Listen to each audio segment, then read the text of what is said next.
한 절씩 교독하겠습니다. 형제들아, 내가 신령한 자들을 대함과 같이 너에게 말할 수 없었어. 육신에 속한 자 곧 그리스도 안에서 어린 아이들을 대함과 같이 하노라.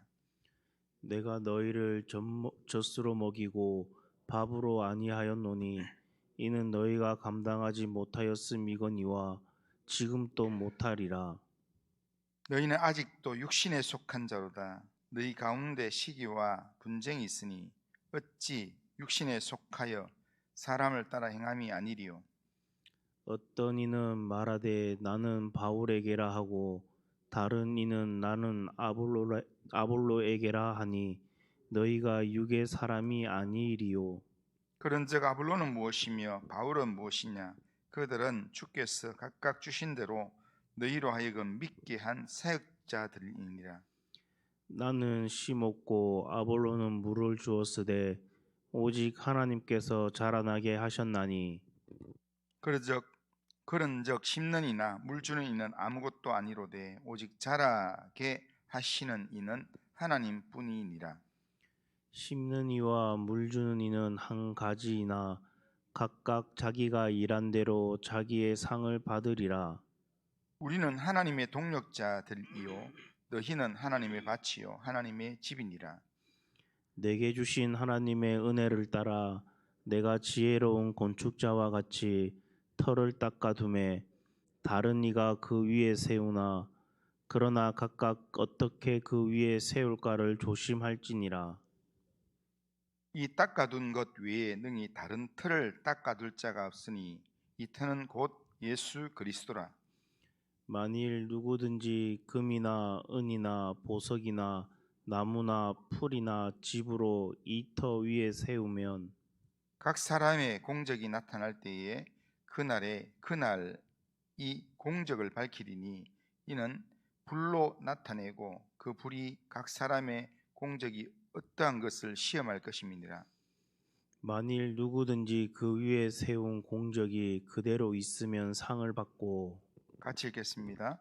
누구든지 그 공적이 불타면 해를 받으리니 그러나 자신은 구원을 받되 불 가운데서 받은 것 같으리라. 아멘. 자, 오늘 우리가 읽은 이 본문은 바울이 시기와 분쟁을 일삼는 고린도 교회 성도들 향해서 육신에 속한 그리스도인이라 책망하는 그런 내용입니다. 오늘 본문에서 바울은 그리스도인의 이 신앙적 삶의 단계를 두 단계로 그렇게 구분을 합니다. 그리스도인인데 똑같은 그리스도인이 아니라는 겁니다. 두 단계 하면 첫 번째는 육신에 속한 그리스도인, 그 다음에 또 하나는 신령한 그리스도인. 그런데 바울은 이 두 단계 중에 고린도 교회 성도들은 신령한 자라고 말하기가 어렵겠다 이야기하면서 육신에 속한 그리스도인, 어린아이 같은 신앙이다 라고 지적을 합니다. 바울이 말하는 육신에 속한 그리스도인의 특징이 뭐냐면 첫째는 어린아이 신앙이라는 겁니다. 1절을 보면 형제들아 내가 신령한 자들을 대함과 같이 너에게 말할 수 없었어. 육신에 속한 자 곧 그리스도 안에서 어린 아이들을 대함과 같이 하노라. 그렇게 말씀합니다. 어린 아이 신앙은 밥과 같이 딱딱한 음식, 그런 음식은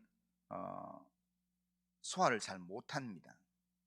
그처럼 어려운 교훈, 밥과 같은 그런 어려운 교훈을 받기를 힘들어합니다. 그러니까 늘 위로의 말씀을 좋아하고 늘 축복의 말씀을 좋아하고 그러면서 이렇게 하나님께서 우리에게 하나님의 사람으로 살아가야 될 그런 어떤 계명의 말씀에 대해서는 부담스러워한다는 겁니다. 고린도 교회가 바로 그런 교회였다라고 바울이 이렇게 이야기합니다. 실제로 고린도 교회는 성령의 은사를 많이 받은 교회였습니다. 방언도 하고 또 예언도 하고 능력 행하는 은사를 가지고 치유의 은사를 행하는 성도들도 교회에 있었습니다.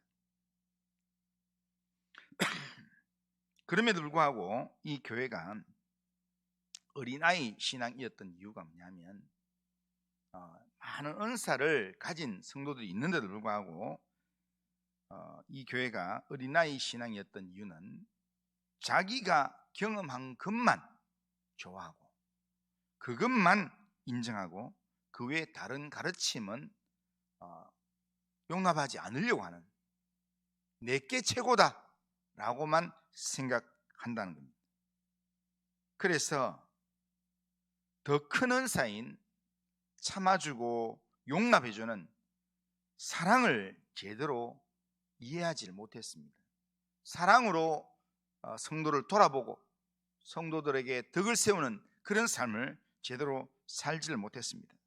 그래서 바울은 고린도 교회가 많은 은사가 있는 교회였음에도 불구하고 그들의 연약한 믿음을 지적하면서 더 큰 은사, 더 나은 은사, 이 사랑이라는 이 은사에 대해서 한 장을 할애해서 그렇게 해서 고린도 교회에 가르치고 있다는 겁니다. 사랑의 열매가 맺지 않는, 사랑의 열매를 맺지 못하는 신앙은 어린아이 신앙입니다. 그러니까 사랑을 받기만 하려고 하고 사랑을 하지 않는 신앙은 어린아이 신앙이다. 두 번째로 육신에 속한 그리스도인의 특징이 뭐냐면 시기와 분쟁이 있다는 겁니다. 3절에 보면 너희는 아직도 육신에 속한 자로다. 너희 가운데 시기와 분쟁이 있으니 어찌 육신에 속하여 사람을 따라 행함이 아니리요. 그렇게 말씀합니다. 고린도 교인들은 분파가 있었습니다. 그래서 나는 바울파, 나는 아볼로파, 나는 게바파, 나는 그리스도파, 뭐 이렇게 이야기하면서 서로 나누어져서 시기하고 서로 경계를 하면서 분쟁을 했다는 겁니다. 교회 안에서 편을 가르고 시기하고 분쟁하는 것, 이것은 육신에 속한 어린아이 신앙의 모습이다 할 수 있습니다. 성경에서 하나님의 아들로 불려지는 사람은 누구냐면 화평하게 하는 사람입니다. 화평을 만드는 사람을 하나님의 아들이라 일컬음을 받을 것이다, 그렇게 말합니다. 그러니까 갈등이 있는 곳에서도 화평을 만들고 행복하게 만드는 사람, 그 사람이 성숙한 하나님의 사람이라는 겁니다. 그런데 어린아이 신앙은 자기밖에 모릅니다. 늘 자기 기준, 늘 내가 속한 그룹의 기준에 따라서 나 위주로 판단하고 또 비교하고 정죄하고 그리고 또 낙심한다는 겁니다. 이런 사람은 하나님의 동력자로서의 역할을 감당하기는 어렵습니다. 이런 어린아이 신앙을 우리가 버려야 합니다. 이 어린아이 신앙을 버려야 이 거룩한 좀 자란 이 성도로 나아갈 수 있다는 겁니다.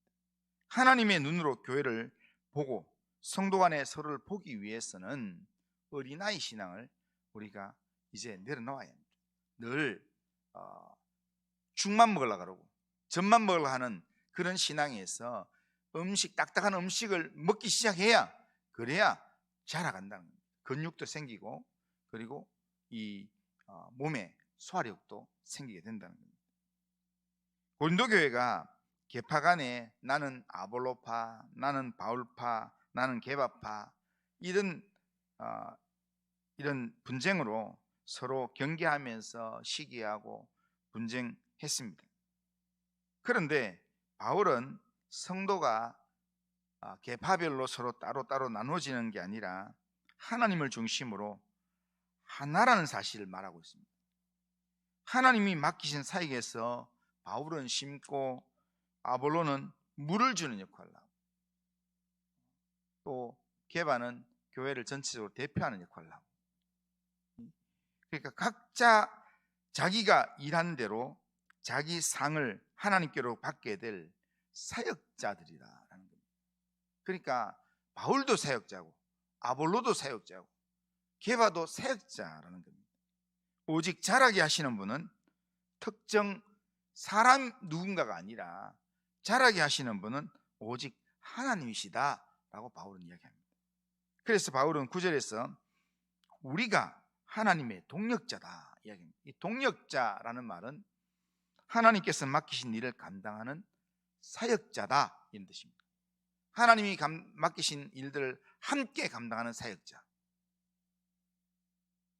하나님의 동력자로서 우리 모두가 함께 하나님 맡기신 일, 하나님께서 내게 맡기신 교회를, 하나님 맡기신 성도를 위하여서 우리가 헌신할 때 하나님의 일은 아름답게 진행되고 또 이루어지는 겁니다.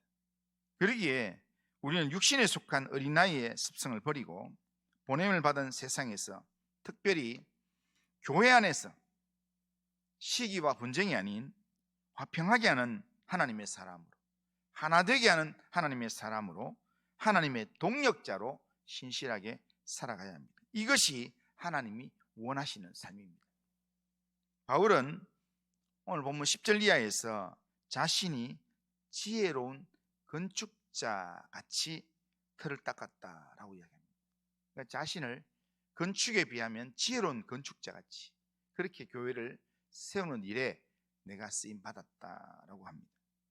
바울이 말하는 지혜로운 건축자, 이 지혜로운 건축자는 자기 생각대로 자기 생각으로 새 건물을 짓는 사람이 아닙니다. 하나님 나라의 지혜로운 건축자는 내 생각으로 건물을 짓는 사람이 아니라 하나님이 주신 은혜를 따라서, 하나님이 주신 은사를 따라서 하나님이 정하신 유일한 터 위에 충성스럽게 세우는 사람, 그 사람이 바로 지혜로운 건축자라는 겁니다. 그런데 여기서 바울이 말하는 유일한 터가 뭐냐면 바로 예수 그리스도입니다. 그러니까 교회의 유일한 기초가 뭐냐면 바로 예수 그리스도라는 겁니다.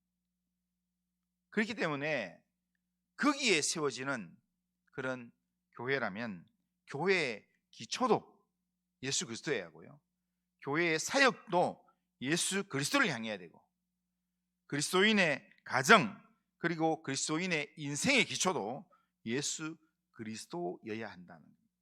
모든 일에서 예수님이 중심에 있어야 되고 예수님을 중심에 둔 그런 삶이 되어야 된다는 겁니다. 그러므로 육신에 속한 그리스도인으로서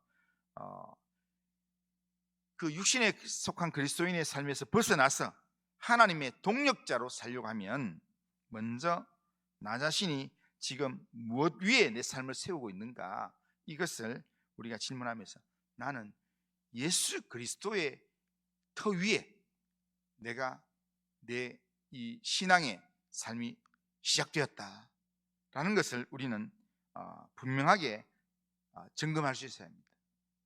예수 그리스도라는 틀을 우리가 분명하게 해야 합니다. 그러니까 내가 예수 그리스도의 터 위에서 내가 구원받았고 예수 그리스도의 터 위에서 내가 하나님의 사람으로 내가 살아가게 된다라는 것을 우리가 분명히 해야 합니다. 그렇게 해야 될 이유가 뭐냐면 우리의 인생이 아무리 화려해도, 우리의 이 삶이 아무리 화려해도 예수 그리스도가 아닌 것 위에 세워진 삶은 나중에 아무것도 남지 않습니다. 아무리 많은 것들을 호화롭게 한다 할지라도 예수 그리스도의 터 위가 아니면 다 무너지게 되어 있습니다. 다 사라지게 되어 있습니다. 마지막 날에 견딜 수 있는 것은 없습니다. 따라서 우리는 매일 우리의 삶의 기초이신 예수 그리스도를 다시 확인해야 합니다. 우리 교회의 기초가 예수 그리스도라는 사실을 우리는 확인해야 합니다. 그리고 그 위에 우리가 우리 인생을 세워야 되고 교회를 세워가야 합니다. 교회를 경쟁의 장소가 아니라 함께 동력하면서 함께 세워야 될 하나님의 집으로 보아야 합니다. 바울과 아볼로는 경쟁자가 아니었습니다. 한 사람은 씹고 한 사람은 물 주는 사람으로 그렇게 역할을 감당했지만 실제로는 자라게 하시는 분은 하나님이십니다. 그러므로 우리는 사람을 중심으로 편을 가르고 내가 이렇게 했다, 내가 시작했다, 내가 영향을 주었다, 이렇게 내가 했다라는 것을 강조하는 게 아니라 하나님께서 내게 하게 하셨다, 하나님께서 내게 이 일 맡기셨다, 하나님께서 각 사람이 맡기신 역할들을 존중하면서 하나님이 하셨습니다 라는 것을 고백할 수 있습니다. 내가 하는 일이 불에도 없어지지 않을 그런 금과 은과 보석의 그런 섬김인지, 아니면 마지막 날에 불이 나면 다 사라지고 없어질 나무와 풀과 짚인지 생각해 봐야 합니다. 우리는 생각에 10절 이하의 내용을 읽으면서 교회 다니는 사람은 다 그냥 금과 은과 이 보석으로 집을 짓는 사람이고 나머지는 다 집과 나무와 풀로 짓는 사람이다 라고 생각하지만 마지막 절을 보면요, 마지막 절을 보면 어떻게 이야기하는가 하면 나무와 풀과 짚으로 집을 지은 사람들이 불이 나면 싹 다 없어지지만, 그렇지만 그 사람이 구원 못 받는 게 아니라는 겁니다. 구원 받는다는 겁니다. 그런데 어떻게 구원 받는가? 불 가운데서 구원 받는다.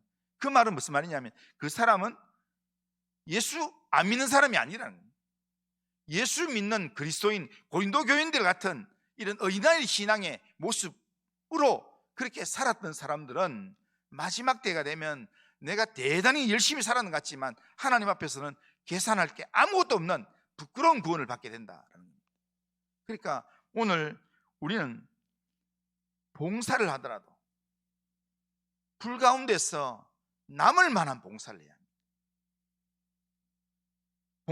같은 봉사라도 우리가 사랑으로 하면 금이 될 수가 있고요, 이기심으로 하면 그 봉사는 짚이 될 수가 있습니다. 같은 말을 하고 같은 말도 우리가 세우는 일을 하게 되면 그게 보석이 될 수가 있지만, 그러나 누군가를 이기기 위해서 우리가 말을 한 내용이라면 풀처럼 타버릴 수 있는 그런 재료가 될 수 있다는 겁니다. 그러므로 우리는 오늘 이 하루 살아가면서 작은 일을 하더라도, 작은 말 한마디를 하더라도 우리가 우리의 주어진 삶에서 작은 것 하나 하더라도 그리스도의 몸을 세우기 위해서, 주님께서 내게 주신 이 은혜를 따라서 이 교회를 세우는 일을 하기 위해서, 하나님의 사역자로서 일을 감당하기 위해서 내가 말을 하고 또한 내 헌신을 하고 순종하는 삶을 살아야 합니다. 사람들이 알아주지 않더라도, 내가 하는 헌신을 사람들이 몰라주더라도 낙심하지 말고 하나님의 동력자로서, 하나님의 일을 맡은 사역자로서 예수 그리스도를 유일한 터로 삼고 예수 그리스도 위에서 우리가 사랑과 겸손과 진리로 하나님의 집을 세우는 삶을 오늘도 살아가길 바랍니다. 오늘도 우리를 통해서 누군가가 또 예수님을 알고 누군가가 예수님을 바라보게 하는 그런 믿음의 삶을 살아가는 우리 모든 성도님들 다 되시기를 주님의 이름으로 축원합니다. 거룩하신 하나님 아버지, 오늘도 우리의 삶을 하나님께 맡깁니다. 하나님, 우리를 붙들어 주시고 인도하셔서 육신에 속한 그리스도인의 모습으로 그렇게 살아가지 않도록 하나님, 우리의 삶을, 어린아이 신앙을 내려놓게 하시고 하나님, 육신에 속한 그리스도인의 삶을 버리게 하시고 하나님, 정말 하나님의 동력자로 하나님의 은혜를 따라 하나님 맡기신 일을 감당하는 사역자로 하나님 앞에 살아가도록 인도하여 주옵소서. 말 한마디를 하더라도, 작은 일을 봉사하더라도 하나님의 이름으로 사랑으로 덕을 세우기 위해서 하나님 감당하는 하나님 믿음의 삶이 되도록 인도하여 주옵소서. 오늘 우리의 삶을 주님께 맡깁니다. 주님 인도하여 주옵소서. 예수님의 이름으로 기도드립니다. 아멘. 하늘에 계신 우리 아버지여, 이름이 거룩히 여김을 받으시오며 나라가 임하시오며 뜻이 하늘에서 이루어진 것 같이 땅에서도 이루어지이다. 오늘 우리에게 일용할 양식을 주시옵고 우리가 우리에게 죄 지은 자를 사해 준 것 같이 우리 죄를 사해 주시옵고 우리를 시험에 들게 하지 마시옵고 다만 악에서 구하시옵소서. 대개 나라와 권세와 영광이 아버지께 영원히 싸움나이다. 아멘.